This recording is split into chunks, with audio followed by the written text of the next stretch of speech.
Hello everyone, my name is Trevor, I go by the Mr. Trails, welcome to the channel. Today's video will hopefully be the start of a new series where we go over a sort of master build list, if you will. Going through each build that I would consider using myself, as well as some of the less meta builds you would have some reasons to run. This would be going over all of the Omni cells, Catalyst or no Catalyst, and any sort of build variation that might be seen as fit. Each video will be structured by weapon category and Omni cell. Since there are some builds that would be subject to change soon, being from chain blades, we'll start off with striker builds for Discipline and Revenant. Consider dropping a like for me, and if you're new and enjoy Dauntless, consider subscribing for more Dauntless content. And if you would like an ad-free viewing option on the videos, to be in the credits of the videos, as well as to support me as a creator, use the join button to become a channel member today for 99 cents. I will be sure to timestamp this video for faster viewing purposes, because even with one weapon and 2 Omni cells, this should be a long one. And I will probably repeat myself quite a bit under the assumption that people are bouncing around. This video will be for strikers, but the structure of the builds for the other weapons will be roughly the same with small tweaks if any. So first and foremost, I'm going to start off with damage focused builds that will be using Catalyst and Tonics and the use of the Discipline Omni cell. These would be considered the best builds for general hunting, Discipline being slightly more versatile than the Revenant Omni cell is. The main downside of using these builds is the steep cost of tonics they ask for. In most scenarios during leveling, I would say, one tonic would last you about 2 behemoths or 2 rounds of escalations. These first builds will also heavily feature legendary behemoth items. On specifically this Catalyst Discipline style of build, I made sure to optimize the armor's elemental advantage against the opposite element of the weapon, to be able to say this is the best general setup possible against the opposite element. Our very first build will be the Umbral Discipline Catalyst build. This build uses the Thrax weapon with Adrenaline and Overpower in the cell slots with the Riftstalker bond. The standard mod and special combo is Titan's Crash with Cyclonic Strike Plate. Once again, we are running the Discipline Omni cell. Lantern choice is mainly preference, Koshai or Skarn to have slight protection here, or others to max on your DPS. Whichever lantern you choose will get a Catalyst cell inside. The armor pieces will be the Time Weave helmet with Cunning inside, the Time Weave robes with Berserker inside, the Malkarian gloves with Cunning inside, and the Time Weave boots with Berserker inside. Since we are running Catalyst here, we are making use of the Blitz tonic as our main source of attack speed, and strikers with the Tempest form ability will actually be giving us even more attack speed. The 3 Assassin's Frenzy from the Riftstalker bond should put you at the attack speed cap of 50% with all Slayer's Path upgrades. The main 3 tonics used for DPS are the Blitz, Frenzy, and Aether Drive tonics. One substitution that you are able to make for strikers is to run the Assault tonic for stagger damage instead of the Aether Drive tonic. This will lower your DPS a bit, but with the amount of stagger damage you're able to output with it, especially with the Titan's Crash special, can lead to some legitimate staggered locking of the behemoths, meaning you don't really need to exert yourself to get the kill. But this build will give us a perk summary of 6 Berserker, 6 Catalyst, 6 Cunning, 6 Overpower, 6 Predator, 3 Adrenaline, and 3 Assassin's Frenzy. This is the typical structure of the DPS builds you will see of this type. 6 Berserker, 6 Catalyst, 6 Cunning, and 6 Predator are your staple plus 6 cells in a DPS-focused Discipline build. There are situations where Overpower isn't ideal to run, but for run-of-the-mill leveling purposes, it's basically 100% uptime. Of the remaining 2 slots, one of them is taken up by the weapon's built-in perk, unless one of the previous perks is built into the weapon, and the final slot is generally used for one of 3 perks, being Pulse, Adrenaline, or Assassin's Frenzy, depending on what the build needs. The armor loadout of all Time Weave, except for the gloves being Malkarian, is an armor loadout that you can use for each of the weapon elements aside from neutral if you wanted to. The main downside here is an Umbral Behemoth would hit you like a truck, but being that you're running an Umbral weapon, you're likely not planning to encounter an Umbral Behemoth. But you can alleviate this issue by swapping things around slightly, as we will do with our next build. Our next build is the Frost variation of the build I just went over. You'll see the perk summary is the same: 6 Berserker, 6 Catalyst, 6 Cunning, 6 Overpower, 6 Predator, 3 Adrenaline as it was before, with the weapon perk this time being Knockout King. The build will use the Urska strikers with Predator and Adrenaline inside, using the Pangar weapon bond. Titan's Crash special, Cyclonic Strike Plate mod, Discipline Omni cell, your lantern choice with Catalyst. The armor set is the Shroud helmet with Overpower inside, the Thrax chest with Predator inside, the Torgadoro gloves with Berserker inside, and the Time Weave boots with Berserker inside. Once again, the Blitz and Frenzy tonics are the main tonics here, with the 3rd slot being for Aether Drive tonic or Assault tonic. The armor swap here just gives you advantage against Blaze Behemoths and removes some of the Umbral resist issue. And our next build of this category, the Radiant build, is structured to give you Umbral resistance with the ideal perk economy. You can use the armor setups if you don't have many Aether Hearts, but you usually are fighting Umbral Behemoths with a Radiant weapon, so in the event you take take damage from them, this setup will reduce the impact compared to the other sets. There is a small difference in the perk economy from the previous builds, and that is the 6 Adrenaline 3 Berserker rather than the 3 Adrenaline 6 Berserker for the other builds. And this is due to the Valimir weapon bond, as it's more efficient to use the HP the extra Berserker cell would take away for charging the unique effect faster in this case. Otherwise, the build is pretty much the same, just switching armor pieces to get about the same result. We're rocking the Chronivore Strikers with Berserker and Catalyst inside with the Valimir Striker bond. Titan's Crash Special, Cyclonic Strike Plate mod. Discipline Omnicell, your lantern choice with Catalyst. The armor setup will be using the Shroud Helmet with Overpower inside, the Scrave Jacket with Adrenaline inside, the Timewave Gloves with Predator inside, and the Thrax Boots with Predator inside. Tonics are the same, Blitz, Frenzy, choice of Aether Drive or Assault for the third. The 3 Berserker in the weapon can alternatively be switched to Assassin's Frenzy to cap attack speed, which would increase the regen rate of the Valimir unique effect as well. You can get a perfect perk summary with the Rezakiri weapon bond, however at 950 or 1100 HP on average the Valimir option would work slightly better. Our next build is for the Blaze weapon variant of this style. This build style does create a perfect perk summary, and the legendary weapon is technically not needed here. In this example, the extra 3 perk summary is being used to max out Adrenaline. If you're planning on absolutely flawless stellar play, then you would want 3 Pulse instead, to get the benefit of guaranteeing a crit on your Hellion unique effect. 6 Adrenaline is not crazy far behind it in DPS, and making any mistakes that would desync Pulse brings them to about the same DPS anyway. In general, the 6 Adrenaline will be more consistent, but the 3 Pulse version would be a better peak performance. The 6 Adrenaline version is going to run the Torgadoro Strikers with Overpower and Berserker inside, using the Hellion bond. Titan's Crash Special, Cyclonic Strike Plate mod, Discipline Omnicell, your choice of lantern with Catalyst. The armor setup is the Timeweave Helmet with Cunning, the Scrave Jacket with Adrenaline, the Malkarian Gloves with Cunning, and the Timeweave Boots with Berserker. Tonics are again Blitz and Frenzy, third tonic being Aether Drive or Assault. Next up we have the Shock Weapon version of this build. This has the same perk summary setup that I've mentioned previously, with this armor setup being element neutral. You can run this element neutral set on each of the elements aside from neutral and blaze weapons. We're rocking the Malkarian Strikers with Adrenaline and Berserker inside. The best bond weapon will be situational between the Drask and the Thunderdeep Drask weapon, so either is fine. Titan's Crash Special, Cyclonic Strike Plate mod, Discipline Omnicell, your choice of lantern with Catalyst. The armor set is the Shroud Helmet with Overpower inside, the Timeweave Robes with Berserker inside, the Malkarian Gloves with Cunning inside, and the Koshai Boots with Catalyst inside. Tonics are the same, Blitz, Frenzy, third is Aether Drive or Assault. So the regular Drask bond being Etheric Attunement will be better at lower levels, while the Thunderdeep Drask bond being Etheric Evasion will be better at higher levels. If you're running the Aether Drive tonic anyway, I would say it doesn't really matter whatsoever. Next up we have the Terra weapon version of this build. This build setup does not require the legendary weapon either, and gives you slight shock resist. We're rocking the same perk summary setup as previously mentioned. We're going with the Agarus Strikers with Adrenaline and Predator inside with the Karabak Striker bond, Titan's Crash Special, Cyclonic Strike Plate mod, Discipline Omnicell, your lantern choice with Catalyst. The armor set is the Shroud Helmet with Overpower, Timeweave Robes with Berserker, Malkarian Gloves with Cunning, and Timeweave Boots with Berserker. Tonics are again Blitz, Frenzy with Aether Drive or Assault as the third. And wrapping up the weapon elements is neutral. Currently, about the only reason to run a neutral weapon is for a bounty or challenge specifically calling for it. With our perk economy setup, Pulse is our +3 cell, as Adrenaline and Assassin's Frenzy are not options here. We're running the Nasher Strikers with Pulse and Catalyst inside, Titan's Crash Special, Cyclonic Strike Plate mod, Discipline Omnicell, your lantern choice with Catalyst. And the armor set here goes element neutral. We have the Shroud Helmet with Berserker, Timeweave Robes with Berserker, Timeweave Gloves with Predator, and Thrax Boots with Predator. And Blitz and Frenzy tonics, third tonic is Aether Drive or Assault. Next up, we'll go over the non-tonic discipline builds. These will still feature legendary gear and is just replacing the tonic attack speed with other forms of attack speed. Our basic build perk summary here is going to be 6 Berserker, 6 Cunning, 6 Overpower, and 6 Predator as our staple core. To get desired levels of attack speed, we're going to run 3 Assassin's Frenzy and 3 Molten. Molten is more attack speed and has more uptime than Conduit, so now that it is an insight/utility cell, it takes over the attack speed gain department. And of our last 2 cells, one will be the weapon's built-in perk, and any remainder is put into Adrenaline. With the Catalyst build style, I made sure to tune all of the elemental advantage of the armor to each weapon, but I will not bother doing that here in the interest of saving some time on these portions. So this next build setup will actually be for 4 different weapons. For the Frost, Shock, and Terra weapon discipline builds, everything is the same, aside from the weapon, perk, and element. And the Umbral build will only have 1 cell difference in the weapon, but all armor pieces are the same as the other elements. The armors will be the Timeweave Helmet with Predator, the Timeweave Robes with Berserker, Berserker, the Torgadoro gloves with Berserker, and the Thrax boots with Cunning. For all 4 build elements, we are using the Discipline Omnicell, your choice of Lantern with Molten, the Titan's Crash Special, and the Cyclonic Strike Plate mod. For the Frost, Terra, and Shock weapon, you will put an Assassin's Frenzy and Adrenaline inside the weapon, and for the Umbral version, you will put Adrenaline in both weapon slots. For the Frost version, we use the Urska Strikers with the Pangar Striker Bond. For the Shock version, we use the Malkarian Strikers with the Drask or Thunderdeep Drask Striker Bond. For the Terra version, we use the Agorist Strikers with the Karabak Striker Bond. And for the Umbral version, we use the Thrax Strikers with the Riftstalker Striker Bond. For the Frost, Shock, and Terra versions, this gives us a perk summary of 6 Berserker, 6 Cunning, 6 Overpower, 6 Predator, 3 Adrenaline, 3 Assassin's Frenzy, and 3 Molten. The remaining perk economy is the weapons perk. And the Umbral version has 6 Adrenaline because it gets Assassin's Frenzy from the weapon bond. This armor setup is at least neutral to the opposite element for all of these weapons, hence why I felt like combining them all. And next up, I will also combine the explanation of the Blaze and Radiant weapon build for Discipline. The only differences in the build between the Blaze and Radiant is what brutality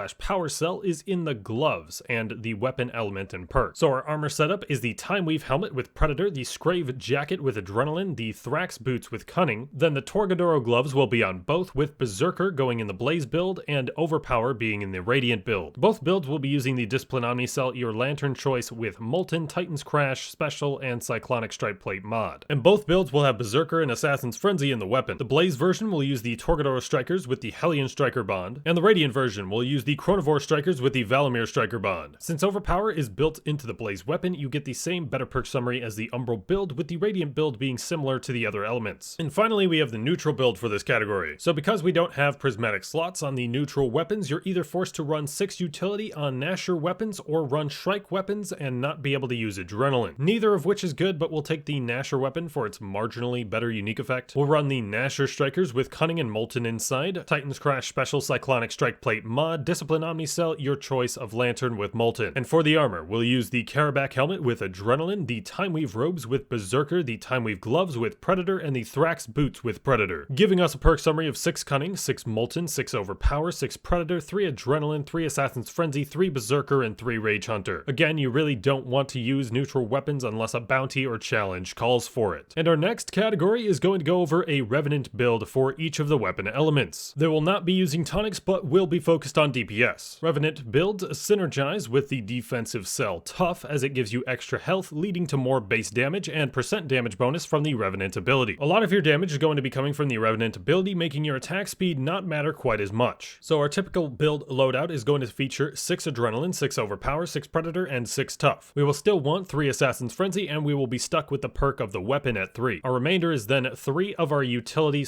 / insight cell with 3 more perk economy available for damage. We'll use Berserker for the 3 perk economy, since its 20% damage will offset the loss in extra tendrils. And for utility, we'll use either Aetheric Attunement or Aetheric Evasion, since we are not as concerned with attack speed. It's also highly recommended to run the Skarn Lantern on Revenant, for in the event you do take damage, it will often prevent you from being one-shot. And the extra Lantern recharge will help make sure you have shield. Now that we've covered the base structure, let's go over the first build setup. The armor from our build setup here will be used for the next 3 builds because it's pretty much the exact same. The Shock build will have 1 cell that will be different. The Frost and Terra versions are identical aside from the weapon used. The armor is the Time Weave helmet with Predator, the Scrave jacket with Adrenaline, the Torgadoro gloves with Overpower, and the Nasher boots with Berserker. We're using the Revenant Omnicell with the Skarn Lantern, using Aetheric Attunement or Aetheric Evasion. Our weapons will be using Tough and Assassin's Frenzy inside, and using Titan's Crash with Cyclonic Strike Plate. For the Frost version, we will use the Urska Strikers with the Pangar Striker Bond, and for the Terra version, we will use the Agorist Strikers with the Karabak Striker Bond. This much gets us to our desired perk summary of 6 Adrenaline, 6 Overpower, 6 Predator, 6 Tough, 3 Aetheric, 3 Assassin's Frenzy, and 3 Berserker, and our weapon perk. The Shock version has the Aetheric Attunement or Aetheric Evasion we want already built into the weapon. So because of this, we are replacing the utility cell in the Lantern with a Molten. And the other difference being we're using the Malkarian Strikers with either the Thunderdeep Drask or the regular Drask Striker Bond. For those 3 elements, all of those are pretty much the same build with 1 difference based on the weapon perk, so that's better than repeating everything for all of them. Next up, we have the Umbral version of the build. The main difference in the Umbral version here is that we're actually going to forego the Berserker and instead opt in for Pulse. We're going to max out to 6 Pulse here, and it actually ends up being about the same as a 3 Pulse, 3 Berserker setup, so we'll take the Pulse to be able to use the Revenant Omnicell more. We'll be running the Thrax Strikers with Predator and Pulse with the Riftstalker Striker Bond, Titan's Crash Special Cyclonic Strike Plate mod, Revenant Omnicell, Skarn Lantern with Aetheric. For the armor, we have the Skarn helmet with Tough, the Scrave jacket with Adrenaline, the Torgadoro gloves with Overpower, and the Chronivore boots with Predator. So our perk summary for this build is 6 Adrenaline, 6 Overpower, 6 Predator, 6 Pulse, 6 Tough, 3 Aetheric, and 3 Assassin's Frenzy. For the Radiant build, the Valamir bond is kind of out of the question, meaning that we're going to be using the Chronivore strikers with the Rezakiri bond. Because we're using the Rezakiri bond, we're going to sacrifice the Berserker cell for Cunning instead. We've got the Chronivore strikers with Berserker and Assassin's Frenzy with the Rezakiri bond, Titan's Crash Special, Cyclonic Strike Plate mod, Revenant Omnicell, Skarn Lantern with Aetheric. The armor will be the Skarn helmet with Tough, the Scrave jacket with Adrenaline, the Torgadoro gloves with Overpower, and the Thrax boots with Predator. This perk summary is then 6 Adrenaline, 6 Cunning, 6 Overpower, 6 Predator, 6 Tough, 3 Aetheric, and 3 Assassin's Frenzy. Next up is our BlazeRadiant build. The Blaze build is the only one that has one of our 4 goal cells in it, which means that we have an extra +6 remaining to play with. And since we're running Adrenaline, we can run Endurance at 6 to increase the maximum damage potential of the build while avoiding Berserker, reducing our HP. We're running the Torgadoro strikers with Tough and Predator inside, using the Hellion Striker bond, Titan's Crash Special, Cyclonic Strike Plate mod, Revenant Omnicell, Skarn Lantern with Aetheric. The armor is the Karabak helmet with Endurance, the Scrave jacket with Adrenaline, the Embermane gloves with Predator, and the Nasher boots with Overpower. So our perk summary is 6 Adrenaline, 6 Endurance, 6 Overpower, 6 Predator, 6 Tough, 3 Aetheric, and 3 Assassin's Frenzy. And our final build for this video is going to be our neutral Revenant build. On this build, we can get the desired Adrenaline, Overpower, Predator, and Tough and Aetheric. However, we're stuck with an additional Insight slot, as well as not being able to get Assassin's Frenzy. We're going to run the Nasher strikers with Predator and Molten inside, Titan's Crash Special, Cyclonic Strike Plate mod, Revenant Omnicell, Skarn Lantern with Aetheric. For the armor, we have the Skarn helmet with Tough, the Scrave jacket with Adrenaline, the Torgadoro gloves with Overpower, and the Chronivore boots with Predator. So our perk summary is 6 Adrenaline, 6 Overpower, 6 Predator, 6 Tough, 3 Aetheric, 3 Molten, 3 Pulse, and 3 Rage Hunter, which is alright damage-wise, it'll just be a bit slow. And again, I will say you don't want to run neutral unless you have something that is requiring you to run a neutral weapon. But that is the final build of this video, and that was a build for each element, using the Revenant Omnicell, the Discipline Omnicell, and using the Discipline Omnicell with Tonics. Next video, I will either do the Tempest Bastion and Iceborne builds for strikers, or I will do a weapon that can utilize Savagery, or at least one that can't utilize Adrenaline well. If you found this helpful, consider dropping a like for me, and once again, consider subscribing if you are new, and become a channel member today for 99 cents to get ad-free viewing and your name in the credits. Shoutouts to Scorchwing Myth and Joshua B for being the latest channel members, and I've been Trevor, I go by the Mr. Trails, and I will catch you guys next time.